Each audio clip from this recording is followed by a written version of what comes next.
Uttarakhand board वालों का math का पेपर था 2022 का। तो आज मैं आप लोगों के सामने रिव्यू कर रहा हूँ इस पेपर का।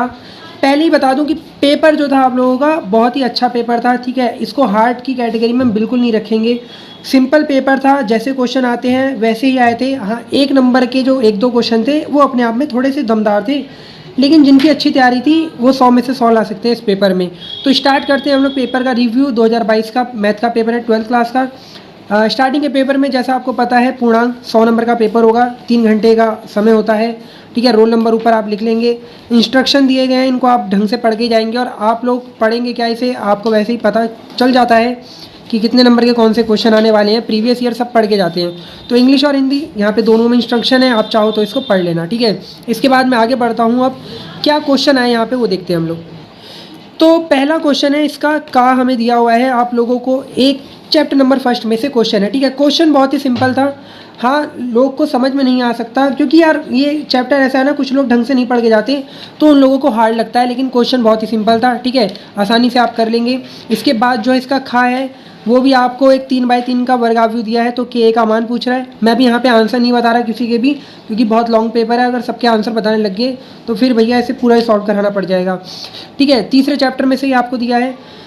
यहाँ पे आपको ये 10वां चैप्टर जो है अदिश सदिश उसमें से दिया हुआ है क्वेश्चन। फिर एक अवकल समीकरण है, इसकी आपको कोटि बतानी है। बहुत ही सिंपल चीज़ है, आपकी आसानी से कर देंगे। तो अभी तक जो देखा जाए तो यहाँ पे क्वेश्चन नंबर आपका चारों ही लगभग ईजी क्वेश्चन है, मतलब आप आसानी से कर दोगे। अगर हार्ड लग सकता है तो बच्चों को पहला और यहाँ पे तीसरा में नहीं कहूँगा, लेकिन फिर भी कुछ को लग सकता है लैंग्वेज के अकॉर्डिंग, वैसे तीसरा नहीं है हार्ड। इसके बाद हम नेक्स्ट क्वेश्चन की तरफ बढ़ते हैं। तो अपना इसका जो डा वाला पार्ट है वो आप देखो, ये आपको देखने में लग रहा होगा भैया, लेकिन बहुत ही सिंपल इंटीग्रेशन है लेट करने का। आप यहाँ पे x⁻³ को लेट कर लेंगे तो यहाँ पे आसानी से आप कर देंगे। बहुत ही सिंपल है ये, ठीक है, इतना हार्ड नहीं है। हाँ, लेकिन एक नंबर के हिसाब से अच्छा खासा दिया है आपको। फिर अगला क्वेश्चन आप देखो, ये क्वेश्चन अपने में अच्छा खासा है। यहाँ पे चेक कर रहा है नॉलेज कि भैया कितनी नॉलेज है। तो ये आपने परिसर वगैरह पढ़ रखा होगा अगर साइन एक्स वगैरह का, तो आप आसानी से कर देते हैं। चैप्टर नंबर 2 से आया हुआ है और 7वें से ये वाला आया हुआ है, और आपका 9वें चैप्टर से ऊपर वाला क्वेश्चन है। फिर अब हम बढ़ते हैं इसके अगले क्वेश्चन की तरफ, जो कि है आप लोगों को एक कह रहा है कि एक फलन है R से N में है, परिभाषित है। तो f(x = x²) बहुलक बहु एक है, कारण बताओ, ठीक है। मतलब कारण क्या है, सिंपल चीज़ है। इसके बाद अब मैं आगे बढ़ता हूँ। तो तीसरा क्वेश्चन भी अपने में अच्छा क्वेश्चन है। x⁻y = 10 है, तो dy/dx, ठीक है। मैंने बताया था कि जो अवकलन है यहाँ पे अवकलन आपको आना चाहिए, ठीक है। वो कोई सा भी आपको पद दे देगा और भैया आपको अवकलन आना ही चाहिए। तो यहाँ पे सेम ऐसे ही कुछ हुआ है। फिर मुख्य मान, जैसा मैंने आपको बोला था कि एक मुख्य मान पे क्वेश्चन आएगा ही आएगा। तो tan 1 - √3 का मुख्य मान आपको निकालना है। फिर यहाँ पे फलन 2x sin x² + 1 का x के सापेक्ष समाकलन करना है, सॉरी, एक नंबर में आया हुआ है। तो इसमें भी आपको लेट कर लेना है अंदर के पोर्शन को, तो आसानी से आप कर लोगे, ठीक है। अभी तक 2 क्वेश्चन आए समाकलन के, एक नंबर के, दोनों में ही लेट करना था, मतलब कुछ मानना था, ठीक है। फिर यहाँ पे अगला क्वेश्चन जो है 6 नंबर का, और सॉरी छठा क्वेश्चन, ये आपका 2 नंबर का स्टार्ट होता है। तो सिंपल क्वेश्चन है, cos 1 1/2 + 2 sin 1 1/2 का मान। तो आप आसानी से भैया यहाँ पे इनके मान वन करके सॉल्व कर लेंगे। अगला है सरल करना है, ये भी बहुत सिंपल है क्वेश्चन, 2 नंबर का, ठीक है। अंदर आप कॉस की गुणा करके प्लस करके इनका आंसर निकाल लेंगे। बहुत सिंपल चीज़ है मतलब, ठीक है। अभी तक के पेपर में मुझे इतना कुछ हार्ड नहीं लगा। अगर जिसकी तैयारी अच्छी थी उसके लिए तो अभी तक मक्खन आया ही पेपर, और जिनकी तैयारी ठीक ठीक थी उनके लिए हम कह सकते हैं एवरेज था अभी तक का। लेकिन अभी हम 7 ही क्वेश्चन पे पहुँचे, भी 8वां तो देखो। तो 8वें क्वेश्चन में dy/dx ज्ञात करना है। सिंपल चीज़ है, आप आसानी से ज्ञात कर लेंगे। समाकलन अवकलन भरा पड़ा है चैप्टर में भैया इस पेपर में, तो अच्छी चीज़ है ये, क्योंकि आपको मैथ अगर स्ट्रॉन्ग अपनी करनी है आगे की तो आपको ये सब आना ही चाहिए, ठीक है। और फिर जैसे कि आप देख रहे हो 2 साल से बहुत बैकफुट में चले गए थे बोर्ड के पेपरों के अकॉर्डिंग। तो 2022 में ना इन्होंने क्या करा है ना, कुछ अलग करने की कोशिश करी है। अलग मतलब बच्चों को थोड़ा दिखाया है कि हाँ बोर्ड क्या होता है। ये मैं मानता हूँ यहाँ पे कि पेपर में दम है, ठीक है। बायोलॉजी के पेपर में बच्चे परेशान थे तो वो अलग बात है आप लोगों की, लेकिन बोर्ड का मतलब ये होता है कि हम कुछ नहीं कह सकते कहाँ से क्या आ जाए, ठीक है। लेकिन ऐसा आज के पेपर में हम कुछ नहीं कहेंगे, क्योंकि मैथ का जो पेपर है आपका वही चीज़ थी, अवकलन समाकलन तो भैया वही भरा पड़ा है। फिर 9वां क्वेश्चन देखो, इसमें भी आपको दर्शाना है, बहुत सिंपल चीज़ है। ये दर्शाने वाले में तो बहुत सिंपल होता है, आपको पता है करना क्या है तो आप आसानी से वो करेंगे। आप इस फंक्शन का एक बार dy/dx निकालेंगे, दोबारा d²/dx² निकालेंगे, तो आप इसको सिद्ध कर देंगे, ठीक है, बराबर आएंगे। अथवा ये चीज़ तो बहुत ही सिंपल, अथवा वाला तो बहुत ही और सिंपल दे दिया, ठीक है। x इज इक्वल टू इतना, y इज इक्वल टू इतना, तो dy/dx ज्ञात करना है। तो ये बुक के क्वेश्चन है, सिंपल सिंपल। फिर 10वां क्वेश्चन भी आपका बहुत सिंपल है, dy/dx ही ज्ञात करना है। तो ऊपर जितना भी मैं देखता आ रहा हूँ तो dy/dx ही आपका ज़्यादातर है, ठीक है। तो लगभग सही चीज़ आ रही है। अब आगे बढ़ते हैं हम लोग। तो स्टूडेंट क्वेश्चन नंबर 11 को एक बार देखो, 2 नंबर का क्वेश्चन है, ये भी सिंपल है, आपको लेट कर लेना है। यहाँ पे tan इनवर्स x को आप आसानी से कर लोगे। तो अभी तक समाकलन के क्वेश्चन जो आए वो लेट करने वाले थे, दिखने में आपको हार्ड लग रहे होंगे लेकिन नहीं है हार्ड, बहुत आसानी से आप कर लोगे। इसके बाद आपको अवकल समीकरण का यहाँ पे व्यापक हल करना है, तो बहुत सिंपल है, आपको x वालों को एक तरफ ले जाओ, y वालों को एक तरफ, आसानी से कर लोगे। तो मतलब अभी तक के क्वेश्चन पेपर में चीज़ बहुत ही सिंपल रखी है, हार्ड नहीं है। हाँ, जिनको समाकलन ही नहीं आता तो उनके लिए तो भैया ये हार्ड ही है, ठीक है। सदिश इतने का सदिश इतने पर प्रक्षेप, मतलब फॉर्मूला आपको पता होना चाहिए, आप आसानी से कर लोगे। नहीं तो अथवा वाले में तो चांदी कर दी। आपको a एक सदिश दिया है, b दिया है, तो a क्रॉस b का मान पूछ रहा है, a क्रॉस b आसानी से आप निकाल लोगे, ठीक है। फिर यहाँ पे अगला जो क्वेश्चन, जैसा मैंने कहा था तुल्यता संबंध आएगा ही आएगा, तो तुल्यता संबंध पे देखो क्वेश्चन आ गया। सिद्ध करना है पूर्णांक के समुच्चय z में r जो है संख्या 2 a माइनस b को विभाजित करती है, ठीक है। यानी कि संख्या 2 जो है, यानी कि नंबर 2, ये a माइनस बी को विभाजित करेगा, तो आपको a माइनस बी ऐसा लेना है जो 2 से विभाजित हो रहा हो, ठीक है। तो ये प्रूफ करना है, तुल्यता संबंध है। नहीं तो इसका आपको अथवा में प्राकृतिक संख्या के समुच्चय में द्विधारी संक्रिया, दोनों ही बोला था आपको जब मैंने 1 से लेकर 6 चैप्टर तक के इंपॉर्टेंट बनाए थे कि ये वाले क्वेश्चन आएंगे ही आएंगे। तो देखो आपके आगे क्वेश्चन, ठीक है। तो अब हम आगे बढ़ते हैं। इसके बाद आपका क्वेश्चन नंबर 15 जो है आपका, ये भी 4 नंबर का क्वेश्चन है। यहाँ पे आपको a दिया हुआ है, b दिया हुआ है और सत्यापित ये करना है। तो मतलब 4 नंबर में इससे सिंपल चीज़ नहीं देखने को मिलेगी, ठीक है। आपको a इंटू बी करना है, उसका डैश निकालना है, फिर b डैश और a डैश निकालना है और उनकी मल्टीप्लाई करके दोनों को बराबर प्रूफ करना है।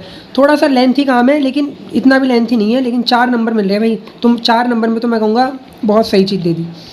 फिर जैसा कि बोला था आपको कि आपको लैम्डा के कोई ना कोई मान के लिए या के कोई ना कोई मान के लिए x बराबर जितने भी यहाँ पे अंक है उस पर सतत होगा नहीं होगा, ऐसा क्वेश्चन आएगा। तो ये आपका लैम्डा वाला क्वेश्चन देखो आ गया, ठीक है। 4 नंबर में आया हुआ है, आप आसानी से वाला कर देंगे अगर आपने मेरी वो वीडियो भी देख ली होती ना जिसमें मैंने बताया था। इसके अथवा में आपको दिया हुआ है वर्धमान वाला, ये भी मैंने बोला था कि वर्धमान है नहीं है, हार्समान है, ये वाला क्वेश्चन 101% आएगा। तो दोनों अथवा में रख दिए, वो अच्छी बात है। अब आपको जो आता होगा आपने कर लिया होगा। फिर ये समाकलन अच्छा है अपने आप में, 2017 नहीं 17वां क्वेश्चन है ये आपका 4 नंबर में। अथवा में भी आपको एक अच्छा क्वेश्चन दिया है, ठीक है। तो आप समाकलन वाले को ज़रा क्वेश्चन को देखो, कोई इतने वैसे नहीं है जो आपने बिल्कुल लग रहा हो कि बिल्कुल अलग है। एनसीईआरटी के हैं, बिल्कुल आपकी बुक के ही क्वेश्चन छापे हैं यार, मतलब ठीक है। अब अगर आपने ही नहीं सही से पढ़ रखा तो फिर ये आप लोगों की गलती हो सकती है। मैं आगे बढ़ता हूँ अगले इस क्वेश्चन पे। ये वाला भी देखो बुक का ही क्वेश्चन है, मुझे अभी तक याद है, बिल्कुल बुक की ही चीज़ें आपकी दी हैं। तो ये आपको 4 नंबर में ज्ञात करना है। फिर यहाँ पे a सदिश दिया हुआ है, b दिया हुआ है, c दिया हुआ है। तो a 2a minus B plus 3c के समांतर एक मात्रक सदिश ज्ञात करना है, ठीक है। सिंपल चीज़ है, ये भी आप लोगों ने कर दिया होगा। फिर बिंदु p, q और r से जाने वाले सदिश का समीकरण याद करना है। इसके बाद हम लोग आगे बढ़ते हैं। तो प्रायिकता से ये क्वेश्चन है, a और b स्वतंत्र घटनाएं हैं, p इतना है, p भी इतना है, तो इतना इतना इसका मान बताओ, ठीक है। फिर अब बढ़ते हैं हम लोग 6 नंबर के क्वेश्चन में। देखो जैसा मैंने आपको कहा था कि आपका द्विधारी संक्रिया वाला तो हट चुका है, ठीक है। मतलब आप लोगों का जो वो होता है द्विधारी संक्रिया नहीं, प्रारंभिक संक्रिया द्वारा हम लोग इन्वर्स याद करते थे, वो हट चुका था। फिर मैंने आपको बोला था कि ये आपकी आव्यूह विधि से समीकरण सॉल्व करनी आएगी। तो 6 नंबर में देखो ये भी आपकी आ गई है, ठीक है। इसके बाद ये आपका 6ठे चैप्टर से इंपॉर्टेंट क्वेश्चन, ये वाला अपने आप में तगड़े क्वेश्चन है, ये सारे इंपॉर्टेंट क्वेश्चन थे। लेकिन इसके अथवा वाले पे गौर करो, 6 नंबर में आपको ये वाला क्वेश्चन दिया है जो मैंने आपको बोला था कि स्पर्श रेखा और अभिलंब रेखा का समीकरण करके जाना। वहाँ मैंने आपको दूसरे दिए थे, इसने वक्र दूसरा दिया और मैंने बोला था कि वो वक्र चेंज कर सकता है, तो ये आपको वक्र चेंज करा है। लेकिन बिल्कुल बुक की ही चीज़ है, सारे क्वेश्चन बुक के हैं, ठीक है। तो जब बुक से क्वेश्चन बनते हैं तो इसका मतलब पेपर ईजी था, आप कुछ नहीं कर सकते, पेपर ईजी ही था। 8वें चैप्टर से ज़रा इस क्वेश्चन को देखो, मतलब ये क्वेश्चन ऐसा है कि बच्चा पढ़ के ही जाएगा, तो यहाँ पे आपने आसानी से 6 नंबर बटोर लिए होंगे। फिर ये हम आगे बढ़ते हैं। हाँ, ये क्वेश्चन देखो, इस क्वेश्चन को मैं कहूँगा कि हाँ, ये क्वेश्चन देने वाला अच्छा था। किसी बैंक में मूलधन की वृद्धि इतनी, तो ये 9वें चैप्टर का क्वेश्चन है। अगर आपने ये नहीं तो आपने ये तो 101% ही कर दिया होगा अथवा वाला, ठीक है। विशिष्ट हल याद करना है y बराबर 0 और x बराबर 1 पर, ये बच्चा आराम से कर लेता है, तो आपने ये करा होगा। फिर ये क्वेश्चन 26वां, r इतना दिया हुआ है और आपको इस तरीके से ज्ञात करना है इतना और इतना है, तो इन दोनों के बीच की न्यूनतम दूरी याद करनी है, ठीक है। 11वें चैप्टर से क्वेश्चन रखे हुए रहते हैं ये। इसके बाद अथवा वाला भी भाई 2 तल हमें देते हैं, इसके लंबवत रेखा, ये सब समीकरण पूछता है, लंबवत तल का समीकरण, तो ये बच्चा भी तैयार करके जाता ही जाता है। इसके बाद क्वेश्चन नंबर 27 देखिए, आलेखी विधि से हमें एक समीकरण सॉल्व करनी आती है और ये आई है। तो लास्ट क्वेश्चन हमारा जो है 28वां, जो आपका प्रायिकता से ही होगा, तो ये भी आप लोग देखिए, सिंपल आपका क्वेश्चन दिया हुआ है, ठीक है। अगर आपने ये नहीं करा होगा तो दूसरा वाला तो बच्चा पढ़ के ही जाता है। तो देखा जाए तो ओवरऑल आपका पेपर मैथ का मैं कहूँगा बहुत ही इजी था, ठीक है। जिस तरीके से आप लोग बायो में कह रहे थे पेपर हार्ड है, सिलेबस कटे हुए से भी आया है, यहाँ ऐसा कुछ नहीं है। मैथ का पेपर अच्छा है, बुक का पेपर था, क्वेश्चन पुराने साल के जैसे ही थे, हाँ चेंज करे हैं, ठीक है। अब वही क्वेश्चन नहीं रखेगा ना मैथ में, आपको चीज़ वही थी, ठीक है। आप ये नहीं कह सकते कि वर्तमान की जगह आपको कुछ अलग ही बिल्कुल दे दिया, ठीक है। सिंपल चीज़ें थी, जैसा आता है वैसे ही आता है, पेपर आया है। अगर आपको ये रिव्यू वीडियो अच्छी लगी हो तो लाइक करना, चैनल को सब्सक्राइब जरूर कर देना हमारे। और अगला पेपर आपका फिज़िक्स का है, ठीक है। फिज़िक्स के पेपर के ऊपर मैंने इंपॉर्टेंट वीडियो बना रखी है, जिस हिसाब से थोड़ी चीज़ें आ रही हैं, तो हाँ ये मैं कह सकता हूँ कि फ़िज़िक्स में कुछ ना कुछ 2-4 क्वेश्चन आपको अच्छे देखने को मिलेंगे, जो शायद मैंने भी नहीं सोचे होंगे और आप भी नहीं सोचे होंगे। लेकिन हाँ, अगर आप अच्छी तरीके से पढ़ के जाएंगे तो पेपर आप लोगों का वो भी अच्छा ही जाएगा। तो फ्रेंड, हमारे चैनल के साथ ऐसे ही बने रहें, लाइक करें। Thank you for watching.